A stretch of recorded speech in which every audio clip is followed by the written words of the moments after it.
Shalom Sobat Paku, kembali di dalam satu segmen Sunday Time kali ini. Saya mengajak kita merenungkan satu tema tentang apologetika. Titik 2, memenangkan jiwa, bukan melukai hati. Sebelum kita bersama-sama merenungkan hal ini, saya mengajak mari kita masuk di dalam doa. Bapa dalam kerajaan sorga, saat ini hamba-Mu berdoa menyerahkan untuk jam pemberitaan firman ini ke dalam tangan kasih Tuhan. Kami yang mendengarkan, berikanlah kami pertolongan dari Allah Roh Kudus, supaya kami bukan hanya sekedar tahu dan mengerti, tetapi perilaku kami yang keliru pun, Tuhan, Kau boleh ubah dan tolong kami. Terima kasih Tuhan, pakailah hamba-Mu di dalam keterbatasannya. Dalam nama Tuhan Yesus kami berdoa. Amin. Saya mengajak kita membuka dua bagian Alkitab yang terambil dari Kisah Para Rasul 18 ayat yang ke-24 sampai yang ke-28. Saya mengajak kita untuk membuka dari Kisah Para Rasul 18 ayat 24 sampai yang ke-28. Dari Apolos. Sementara itu datanglah ke Efesus seorang Yahudi bernama Apolos yang berasal dari Alexandria. Ia seorang fasih berbicara dan sangat mahir dalam soal kitab suci. Ia telah menerima pengajaran dalam Tuhan. Dengan bersemangat ia berbicara dan dengan teliti ia mengajar tentang Yesus, tetapi ia hanya tahu baptisan Yohanes. Ia mulai mengajar dengan berani di rumah ibadat, tetapi setelah Priscilla dan Aquila mendengarnya, mereka membawa dia ke rumah mereka dan dengan teliti menjelaskan kepadanya jalan Allah. Karena Apolos ingin menyeberang ke Akaya, saudara-saudari Efesus mengirim surat kepada murid-murid di situ supaya mereka menyambut dia. Setibanya di Akaya, maka ia oleh kasih karunia Allah menjadi seorang yang sangat berguna bagi orang-orang percaya. Sebab dengan tak jemu-jemunya ia membantah orang-orang Yahudi di muka umum dan membuktikan dari kitab suci bahwa Yesus adalah Mesias. Itu bagian yang pertama. Bagian yang kedua terambil dari 1 Petrus 3 ayat yang ke-15. Tetapi kuduskanlah Kristus di dalam hatimu sebagai Tuhan dan siap sedialah pada segala waktu untuk memberi pertanggungan jawab kepada tiap-tiap orang yang meminta pertanggungan jawab dari kamu tentang pengharapan yang ada padamu, tetapi haruslah dengan lemah lembut dan hormat.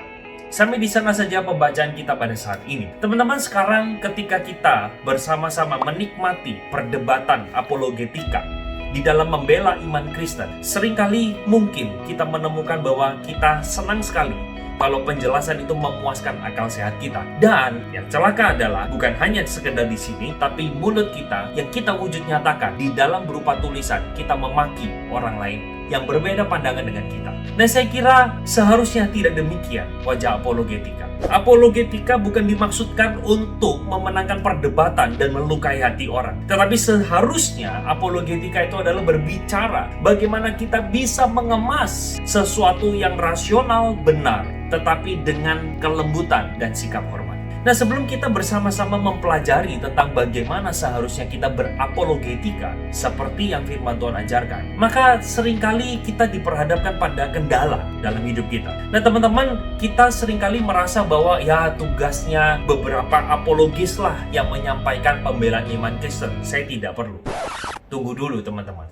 1 Petrus 3 ayat 15 memberitahukan kepada setiap kita sebuah perintah, kuduskanlah Tuhan, kuduskanlah Kristus di dalam hatimu sebagai Tuhan, dan siap sedialah pada segala waktu untuk memberi pertanggungan jawab kepada tiap-tiap orang yang memintanya. Artinya adalah tugas berapologetika atau tugas menjadi seorang apologis itu bukanlah diberikan kepada orang-orang tertentu, lulusan STT, atau kepada orang-orang yang sudah punya channel besar. Tidak, tetapi diberikan kepada setiap orang Kristen. Tapi jangan lupa aspek lembut dan hormat itu harus ada di dalam. Sehingga teman-teman, kita tidak bisa menuduh sebagian orang mengatakan bahwa ya itu tugasnya apologis si A, apologis si B, dan seterusnya. Itu adalah bagian kita. Nah, maka kendala pertama yang seringkali dihadapi adalah kita tidak tahu. Sebelum kita mendebat atau kita berargumen tentang iman kita, seringkali bahkan kita tidak tahu kenapa kita beriman demikian. Nah, teman-teman, saya mengajak kita untuk bersama-sama melihat kebutuhan akan mari kita kembali lagi kepada firman. Itu kendala yang seringkali dihadapi. Kenapa kita sulit berapologetika? Dan hal yang kedua yang dihadapi adalah setelah mungkin beberapa orang tahu doktrin kekristenan, pengajaran yang baik dan benar, Seringkali kendala yang kedua adalah kita menyampaikannya dengan arogan. Sehingga yang terjadi kita bukan memenangkan jiwanya, kita melukai hatinya. Nah, saya ajak kita bersama-sama bagaimana kita bisa menghadirkan apologetika yang tidak melukai hati, tapi malah mendapatkan jiwa. Saya kira tujuan itulah yang Tuhan inginkan ketika Dia terangkat ke surga, yaitu menjadikan segala bangsa itu murid Yesus. Itu harus jadi tujuan kita, bukan memenangkan perdebatan. Nah, sebelum kita melangkah lebih lanjut, saya harus memberikan sebuah definisi terlebih dahulu. Apa itu apologetika? Nah, saya mengambil dari pendapat rekan saya yang sudah bergelut di dalam apologetika Indonesia. Saya mengambil definisi yang mereka rumuskan dan saya tambahkan sedikit. Dan saya mengatakan apologetika adalah satu disiplin ilmu dan seni yang berfungsi untuk memberikan penjelasan yang benar, rasional, dan relevan terhadap ajaran-ajaran pokok kekristenan, sehingga ajaran-ajaran tersebut terlihat masuk akal, meyakinkan, dan menarik daripada alternatif-alternatif agama lain atau alternatif keyakinan lain. Saya tekankan di sana ada disiplin ilmu dan juga ada seni. Maksudnya apa? Kalau ilmu bisa dipelajari, kalau seni, di sanalah area kreativitas bermain. Nah, menurut saya, kreativitas itu berbicara bagaimana kita bisa mengemas ilmu ini dengan lembut dan dengan menghormati sesama kita. Nah, teman-teman, untuk kita bisa belajar bagaimana berapologetika yang baik, kita belajar dari seorang murid Yesus yang bernama Apolos. Kalau kita melihat bersama-sama, Apolos dicatat di dalam bagian ini adalah orang yang berasal dari Alexandria. Apa maksudnya Alexandria? Alexandria adalah kota besar di sana. Seperti layaknya mungkin Jakarta, Bandung, Surabaya, Medan, dan seterusnya. Kota besar zaman itu. Artinya di sana Tuhan memanggil orang dari kota besar untuk boleh memberikan penjelasan tentang Alkitab. Dan Alkitab memberitahu kepada setiap kita bahwa dia fasih berbicara, tetapi dia kompeten in scripture. Artinya apa? Dia bukan orang yang asal ngomong tanpa konten. Dia bukan orang yang asal nyablak tanpa berpikir. Tetapi dia dibarengi kedua hal ini. Nah, inilah faktor penting pada waktu kita ingin berapologetika. Mari kita belajar untuk bisa melatih pembicaraan kita. Tetapi kita juga harus melatih atau belajar tentang keimanan kita. Kenapa kita percaya ini dan itu. Dan menarik sekali, di dalam ayat yang ke-25 dikatakan bahwa ia telah menerima pengajaran dalam jalan Tuhan. Dengan bersemangat ia berbicara dan dengan teliti ia mengajar tentang Yesus. Kita mengenal bahwa Apolos adalah orang yang sungguh-sungguh sebelum dia menjelaskan bagi orang lain, dia mengerti dan memahami dulu dengan akurat pengajaran tentang Yesus. Jadi sebelum kita ngomong terhadap orang lain, mari kita belajar dulu.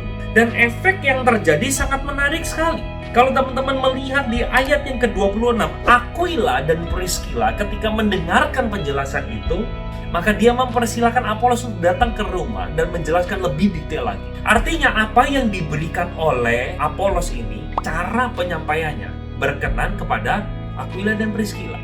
Jadi perhatikan ya, ada dua hal, konten dan cara. Dan terlihat lagi di dalam bagian ini pada waktu Apolos akan ke Akaya, ke satu kota Akaya, maka orang-orang yang di Efesus memberitahu kepada orang-orang Akaya. Kurang lebih kalau diberitahu ya, mereka akan memberitahu bahwa Apolos adalah orang yang sangat luar biasa. Maka jemaat di Akaya membuka pintunya untuk mempersilahkan Apolos datang.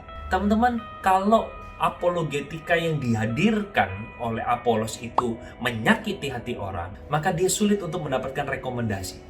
Teman-teman, saya ajak kita untuk bersama-sama lihat apa yang saya katakan tadi di dalam ayat 27 dan 28. Karena Apolos ingin menyeberang ke Akaya, saudara-saudara di Efesus mengirim surat kepada murid-murid di situ supaya mereka menyambut dia setibanya di Akaya. Maka ia oleh kasih karunia Allah menjadi seorang yang sangat berguna bagi orang-orang percaya, sebab dengan tak jemu-jemunya ia membantah orang-orang Yahudi di muka umum dan membuktikan dari kitab suci bahwa Yesus adalah Mesias. Kita lihat bersama-sama di sana bagaimana keberadaan Apolos diterima oleh jemaat di Akaya, menunjukkan bagaimana dia mengemas itu dengan baik, dia memberikan konten yang berbobot, tapi juga penyampaian dengan luar biasa. Saya kira apa yang saya katakan diteguhkan lebih lagi di dalam 1 Petrus 3 ayat ke-15. Garis bawahi kata lemah lembut dan hormat. Teman-teman, saya teringat dengan prinsip Yesus. Kalau kamu tidak mau orang lain berbuat terhadap kamu, jangan lakukan itu. Di dalam Matius pasal 7, Golden Rule. Maka, kalau kita tidak ingin disakiti, jangan menyakiti orang.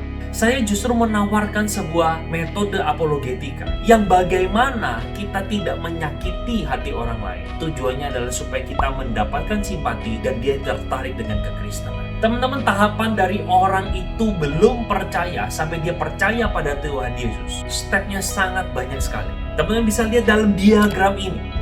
Saya tunjukkan kepada kita supaya boleh menolong kita melihat dari orang yang mungkin ateis, tidak percaya adanya Tuhan. Dia melihat kekristenan itu sangat berbeda dan dia tertarik kenapa orang Kristen bisa hidup dengan seperti itu. Teman-teman, kalau kita memilih untuk menyakiti, memakai bahasa yang tajam, memakai bahasa yang kasar, bagaimana orang bisa tertarik? Kita hanya bisa memenangkan kognitifnya, tapi kita kehilangan hati. Kita bisa mendapatkan 1 poin, 10-20 atas kehebatan logika dan cara pikir kita. Tapi kita kehilangan 10-0 karena hatinya menolak Yesus. Apa artinya kita itu bisa memenangi satu perdebatan, tapi kita kehilangan jiwanya? Karena Tuhan Yesus tidak pernah memerintahkan kita untuk memenangkan perdebatan, tapi Dia minta kita untuk menjadikan bangsa murid-Nya. Teman-teman, maka dari itu, apologetika harus memperhatikan konten yang benar dan penyampaian yang tepat. Apologetika harus memperhatikan penjelasan yang rasional, tapi jangan lupa aspek emosional pada waktu penyampaian.